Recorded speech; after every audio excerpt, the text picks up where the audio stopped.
Bismillahirrahmanirrahim. Assalamualaikum warahmatullahi wabarakatuh. Alhamdulillahirrahmanirrahim. Wassalatu wassalamu ala asrafil anbiya wal mursalin sayyidina Muhammadin wa ala alihi washabihi ajmain, amma ba'd. Syukur atas kehadiran Allah SWT yang telah memberikan kita hikmah dan hidayahnya berupa kesehatan, dan salawat serta salam kita kirimkan kepada Nabi Muhammad SAW. Pertama-tama yang saya hormati Ibu dosen pengampu mata kuliah Psikologi Perkembangan. Perkenalkan, nama saya Ibu Putri dari kelompok 3, yang dimana beranggotakan diri saya sendiri. Di sini saya akan menjelaskan atau mempresentasikan tentang teori perkembangan psikodinamika menurut Freud dan Erikson. Teori perkembangan psikodinamika membahas bagaimana manusia berkembang berdasarkan faktor bawah sadar dan sosial. Memiliki dua tokoh utama, yaitu Sigmund Freud mengembangkan teori psikoseksual, sedangkan Erik Erikson mengembangkan teori psikososial. Teori perkembangan psikodinamika ini menurut Sigmund Freud, perkembangannya manusia dipengaruhi oleh dorongan bawah sadarnya, terutama pada insting seksual dan addiksinya. Yang dimana terdiri dari 5 fase psikoseksual, yaitu fase infantilan dimulai dari usia 0 sampai 5 tahun, fase lantesi, kedua fase lantesi dimulai dari usia 5 sampai 12 tahun, ketiga fase puberitas dimulai dari usia 12 sampai 18 tahun, terakhir fase genital menuju remaja dan dewasa. Dan fase infantila ini ternyata dibagi juga 3 fase, yaitu fase oral, fase anal, dan fase palit. Fase oral itu biasanya terjadi pada anak usia 0 sampai 1 tahun, yang dimana dia memiliki kenikmatan berpusat pada mulutnya, seperti menyusi, menghisap jempolnya. Ketiga, fase anal biasanya terjadi pada 1 sampai 3 tahun. Fokusnya itu pada pengendalian buang air besar. Ketiga, fase palit 3 sampai 6 tahun. Biasanya terjadi pada usia 3 sampai 6 tahun. Itu kesadaran alat kelamin, maksudnya Oedipus atau elektra kompleks. Saya akan jelaskan sedikit tentang fase oral. Fase oral itu merupakan fase yang paling awal pada perkembangan psikoseksual seseorang sejak dia dilahirkan. Pada fase ini, alat yang paling penting memberikan kenikmatan dalam hidupnya adalah mulutnya sendiri. Hal ini karena melalui mulutnya dapat berhubungan dengan alat tubuh yang memberikan kenikmatan, yaitu payudarinya. Apabila sumber kenikmatan yang pokok tidak terpenuhi, baik akan mencari kepuasan dengan menghisap jempolnya atau benda lainnya. Baik akan menelan apabila yang ada di mulutnya menyenangkan, dan menyemburkan apabila yang ada di mulutnya yang ada dalam mulutnya dirasakan tidak menyenangkan. Sedangkan fase anal ini, pada fase ini fokus dari energi libidinal.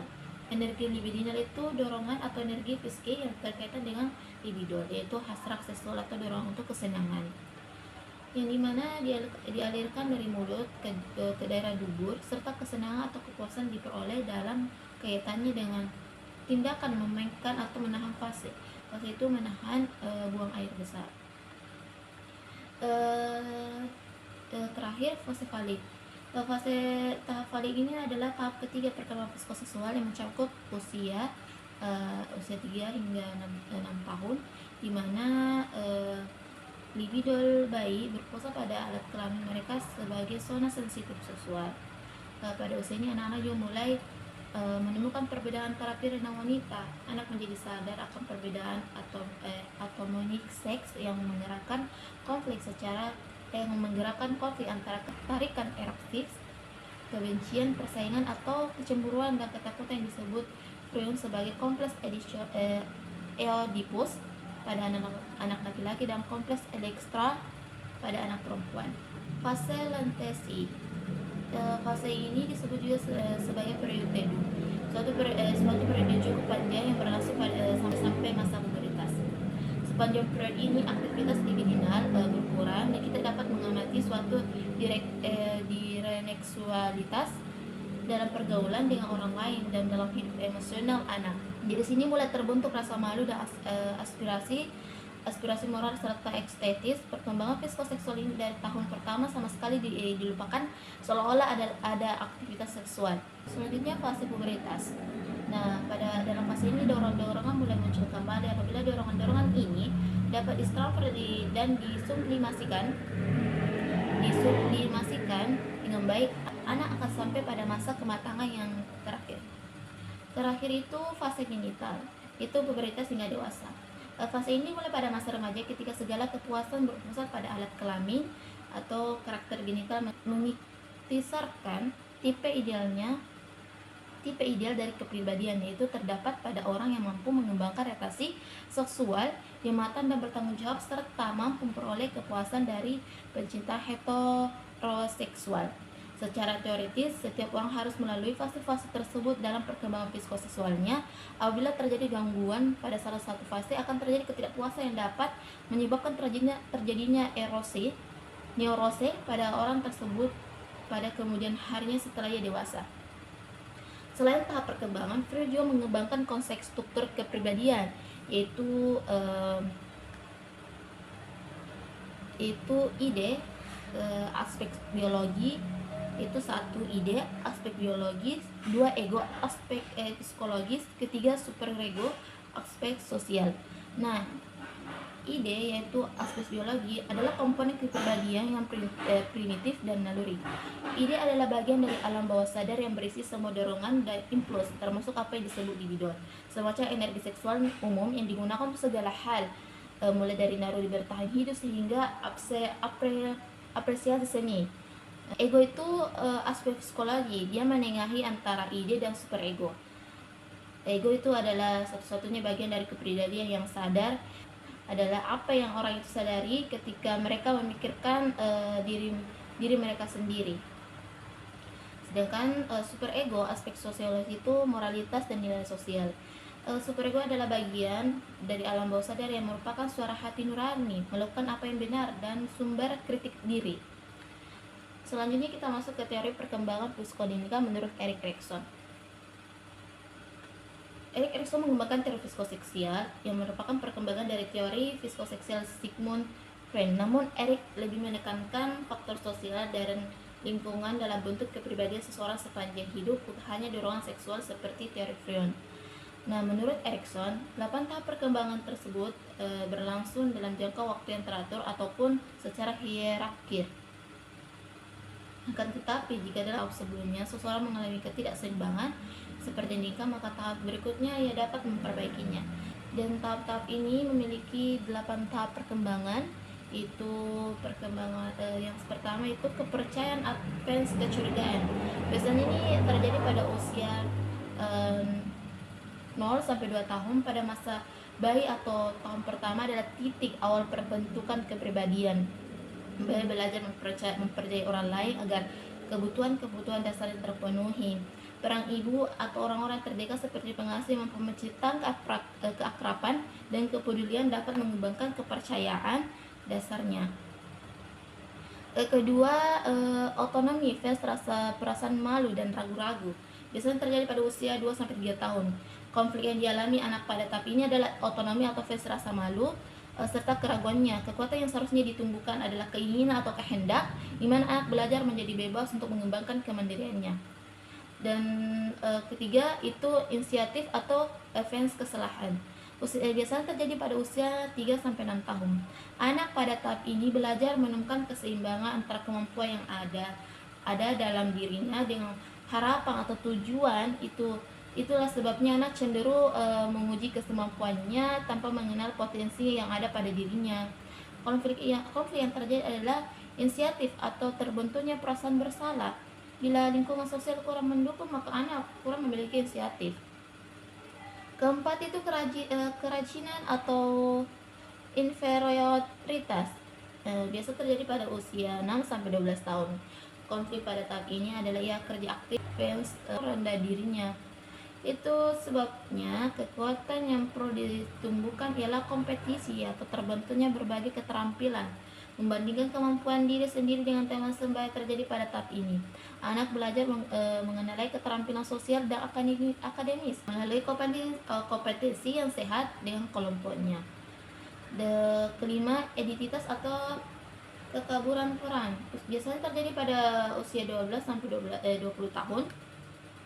Pada tahap ini anak mulai memasuki usia remaja di mana identitas diri baik dalam lingkup sosial maupun dunia kerja mulai ditemukan. Bisa dikatakan pada masa remaja adalah awal usaha pencarian diri sendiri, pencarian diri sehingga anak berada pada tahap persimpangan antara masa kanak-kanak dengan masa dewasa. Konflik utama yang terjadi pada identitas Fans kekaburan peran sehingga perlu komitmen yang jelas agar terbentuknya kepribadian yang mantap untuk dapat mengenali dirinya. Keenam, keintiman atau kesendirian. Fans kesendirian biasanya terjadi pada usia 20-40 tahun. Pada tahap ini, kekuatan dasar yang dibutuhkan ialah kasih karena muncul konflik antara keintiman atau keakraban, fans keterasingan atau kesendirian.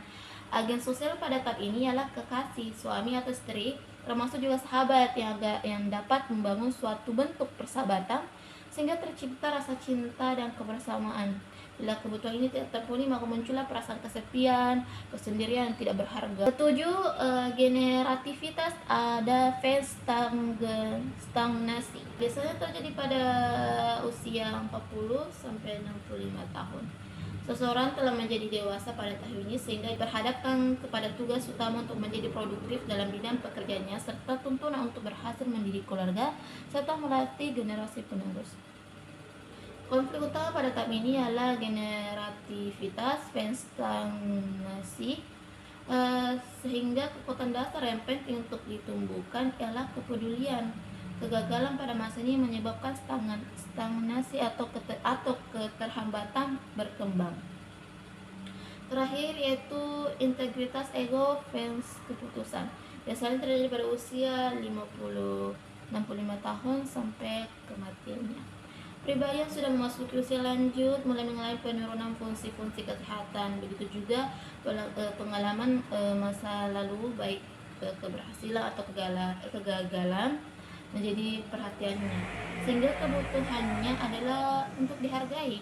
Konflik utama pada tahap ini ialah integritas ego, fans keputusan dengan kekuatan utama yang perlu dibentuk ialah pemunculan hikmah atau kebijaksanaan. Fungsi pengalaman hidup terutama yang bersifat sosial dan memberikan makna tentang kehidupan.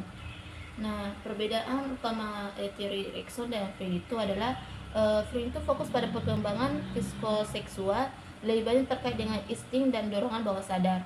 Sedangkan Erikson fokus pada perkembangan psikoseksual lebih menekankan interaksi sosial dan pengalaman hidup sepanjang umur.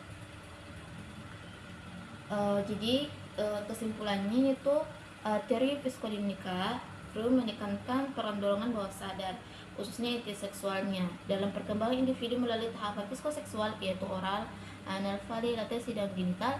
Gangguan dalam tahap tersebut dapat berdampak pada kepribadian di masa dewasa. Freud juga mengembangkan struktur kepribadian yang terdiri dari ide, dorongan insting, ego, pengatur realitas, dan superego moralitas. Sementara itu, Erikson mengembangkan teori psikososial yang lebih menekankan pengaruh lingkungan dan interaksi sosial dalam perkembangan kepribadiannya sepanjang hidup. Ia membagi perkembangan menjadi 8 tahap yang masing-masing melibatkan konflik psikososial yang harus diselesaikan individu. Baik, itulah tadi penyampaian materi dari kelompok 3 itu saya sendiri tentang teori perkembangan psikodinamika menurut Erik dan Erikson. Mohon maaf bila ada salah kata atau maaf bila dalam makalah kami masih banyak kekurangan karena kami hanyalah manusia biasa yang tak luput dari kesalahan dan kesempurnaan hanya milik Allah SWT. Saya akhiri dengan Wassalamualaikum warahmatullahi wabarakatuh.